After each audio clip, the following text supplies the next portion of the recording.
Is actually a family name. It was my great-great-grandmother's name, and then it was my grandmother's name, and that is my middle name. Firefly actually came, my best friend Erin Ketterer wrote a poem about me, but she was referring to me as a firefly, and then whenever I looked up the symbolic meaning of a firefly, it was extraordinary. So it fit really well, it flowed together, and so that's how it came to be. We had the pleasure of meeting at Louisville Arts Live for our one-year birthday bash with Diamonds Pub and Concert Hall, and you actually had Steve O'Shepard. You were a body model for Steve O'Shepard, but you have many, many talents. Can we talk about some of those? Yeah, absolutely. Which one would you like to start with first? Well, folks, if you're just tuning in, we have Alora Firefly in the studio. She is a multifaceted, talented individual. I think let's talk about is it fire or juggling? Is it performing? As a flow arts performer is the overall spectrum, but, fire dancer is what other people can commonly call it. So, are you familiar with what the term flow arts means? I am not. Or anything Please like that? elaborate for Please the rest elaborate. of us. Okay. Really what that is just a blend of, play, exercise, dance, and a lot of us do object manipulation. My spectrum involves, the hula hoop and poi and fire fans, and I also fire eat as well. So... and you set all those fun things on fire and spin around with them. That's amazing. What got you into this? I mean, in all honesty, I was at Walmart and I saw a hula hoop and I was like, man, I haven't picked one of these up since I was a kid. And I picked it up and started, spinning it around my waist. I was like, this is a lot easier than I remember it being. And started walking around, the store. And then I discovered that a few of my friends were in this and more in depth. And there are actually like festivals and camps that you can go to that are directed specifically towards teaching this art. And you go there, you spend a weekend there, you pay, one price, and it's all weekend long of nothing but classes that you can take.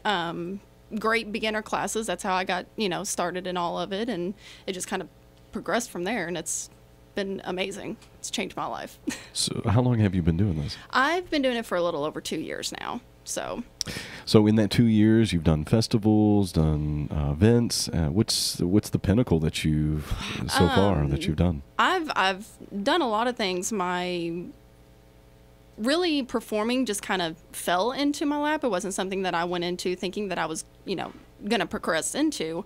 But I got asked to perform at the Abbey Road on the River festival with my hula hoop, up on the main stage. And so I did that, and it just, kind of progressed from there. And then I got offered to do fire spinning at the Zombie Walk. And from there, Sean Wilson from Island Earth Music saw me, and he called me up for, the recent Hillbillies video, Love is Kind of Crazy. And I, just been progressing from there, and it's been really exciting, actually. Shout out to Island Earth. Congratulations. Yes. And the Hillbillies on your continued success. So let's talk about that video. How long did it take you guys to work on it, and what role do you play in the video? Well, if you look it up on YouTube, I'm, obviously the fire spinner on there. I'm on there with my fire fans and my hula hoop, and I do a quick fire eat at the end of it. With that, it was, it was just a one afternoon shot for my part of it. It took us a few hours, to get all of that down and everything else, and then they just put everything together. And also Steve-O that we mentioned earlier was the one that did my painting. So I'm dressed up as a skeleton. It's all pretty. How did you like working with the Hillbillies on this? Is this your first music video that you've ever done? Yeah, in a sense. There was a while back ago, there was another local group, but I wasn't doing anything like, with my fire in it. I was just an extra in a video, but they were fantastic, great guys to work with. I enjoyed it very much. Folks, if you're just tuning in, we have Alora Firefly from many, many events here in Louisville that has got so many great talents live in the studio. We also have Cypher Divine going to be performing for you guys here in a little bit. But guys, we want to thank you for your continued support. We do this show every Saturday at 3 o'clock. It's Louisville Arts Live, Crescent Hill Radio. It's a nonprofit radio station taking Louisville and regional music 24 hours a day, 7 days a week to the world. So to stay up on, Laura, to stay up on what your events you're doing and your music videos and so forth from that, how can people follow you? You got a website, social media? Yeah, just go on Facebook and look up Alora Firefly. I believe we're supposed to have, a link on here for the spelling, but it's Alora is Alora, and then just spell out Firefly, and I pop right up. So what are your short-term goals with your talents? What are you looking to do, and where are you looking to take it?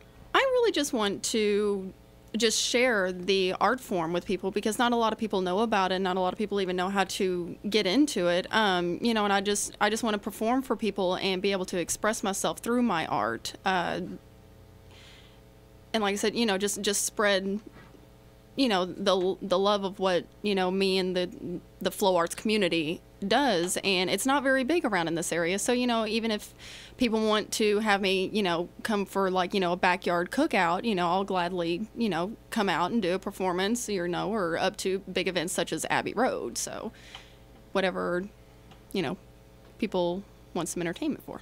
So, folks, it's flow art. It's a very visually stimulating, expressive endeavor that artists are doing. I've never heard of it before, but it's growing. It's a great community. It's a fantastic community. Everybody is, it's very humble. And, just getting into the community, I now know people from the East Coast to the West Coast over to United Kingdoms, Canada. I know, people all over now, because we all come to these camps and festivals, and everybody knows each other. And it's just a fantastic community full of positive energy, and everybody's, very helpful, especially if you're a beginner and you're like, oh, I don't know if I can do this.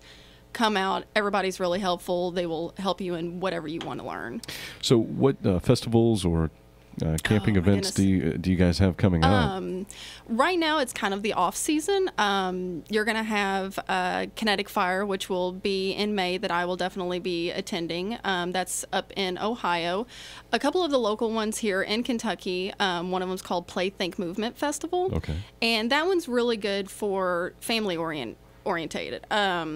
You have a lot of classes for, younger kids that can come out and learn how to do these things as well. And then another one that just recently ended, that's more in the fall time, that's held out at Terrapin Hill Farms, is called Flow Camp. And that's another, great one for beginners. They have a lot of great beginning classes for people. So, would you ever consider doing something like Burning Man or any of these other larger festivals like Forecastle? Oh, yeah. That's more towards... you have the Burn festivals, you have the music festivals. The festivals that I just named now are directed specifically for the flow arts. That way you can go and, and learn, what it is that we do. And you have classes all day. They start at about 9 o'clock in the morning, go to about 6 o'clock in the afternoon. And then everybody gets in this big circle with the DJ and spins fire till we just decide to stop. Wow.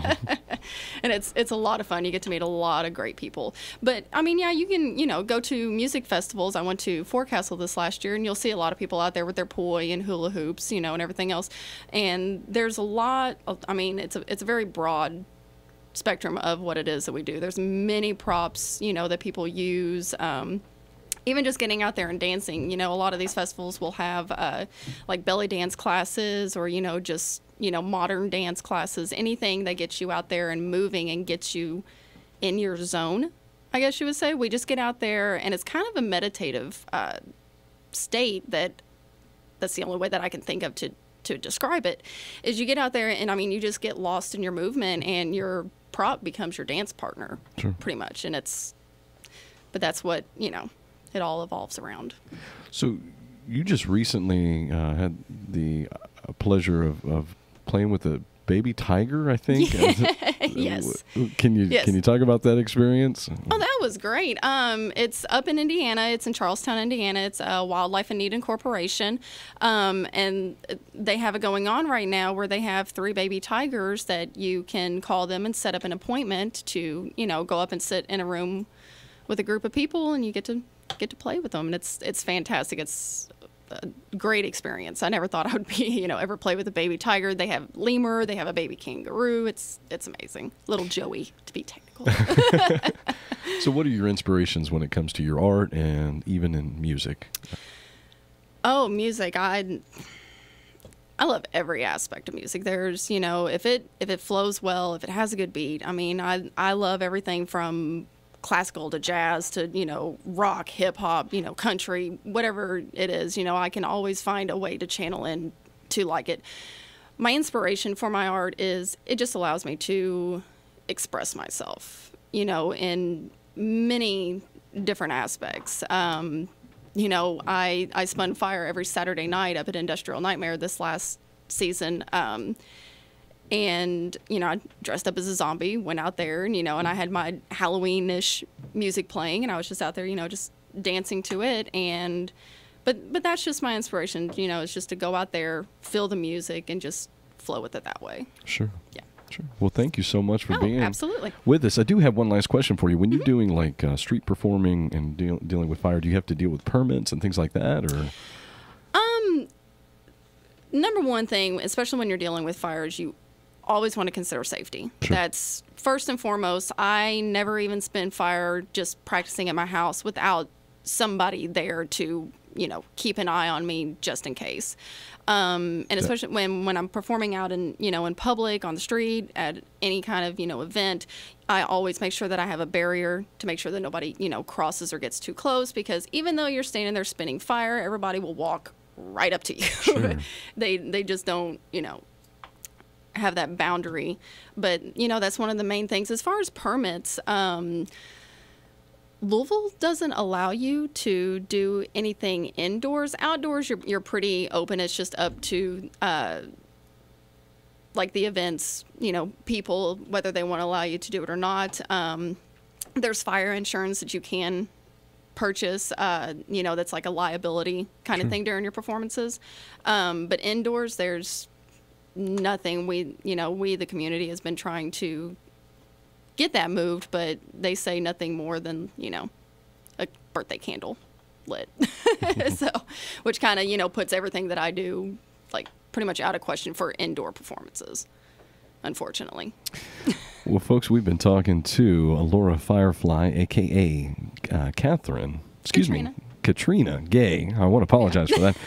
With Louisville Arts Live. If you have any questions for her or any of the other guests that we have on the show, please dial 502-822-6116 or go on to Louisville Arts Live on Facebook, facebook.com/Louisville Arts Live, and post any questions that you have for today's guest, and we'll ask them out loud over the air.